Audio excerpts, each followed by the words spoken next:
Hello everybody, welcome back to Just Bad Cars. I'm Sak, and in this video we're going to be installing a new stop-start button in our BMW F10. Now the long way to do this would be to take off the whole trim panel, pry it all up, and then take this centre part out and just take the cap off the button. But in this video we're going to be doing the easy method, which I found out today, and that involves one of these things. So this is just a strip of butyl that normally comes with the button. I bought this button for about £10 on eBay. It came with a little screwdriver and a little roll of butyl. All you have to do is just get the butyl. I've peeled it back a little bit, it normally comes in a roll, and just press that against the stop start button, hold it there for a couple of minutes, and then once that's stuck on there, you just give it a pull and it should just pop straight off. And we'll try that now. Now you want to make sure the butyl is somewhat warm. It is quite warm in the car today, so that should be fine. All you want to do is get a little piece exposed and just push it up against the button, push it in firmly, not hard, just firm, so you can feel this squelching underneath there. Just turn the ignition off, and we'll leave that for a couple of minutes.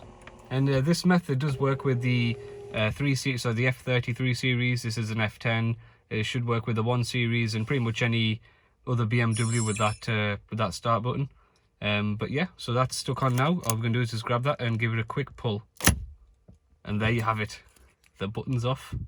So you're going to notice on our new button, one, it's blue, which is nice, but it does have these little tabs which locate directly in, where's my finger, there, just in there and at the other side.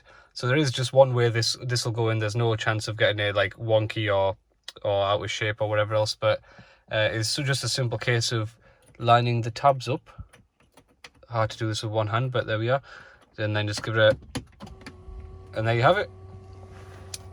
That is in perfectly, and it feels all exactly the same as the original button. Here's the original button, pretty much the same thing, probably just a better quality piece of plastic. That is just an eBay one, but it looks cool, so there you go. And this way just saves you taking off all the trim here, saves you disassembling the whole button trim on the sides, and just prying stuff and breaking stuff.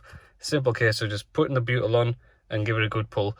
This way will probably work with if you have some kind of strong double-sided tape as well, but it came with the butyl, so why not use it? But yeah, that's all for this video. Remember to like, share and subscribe, and I'll see yous in the next one.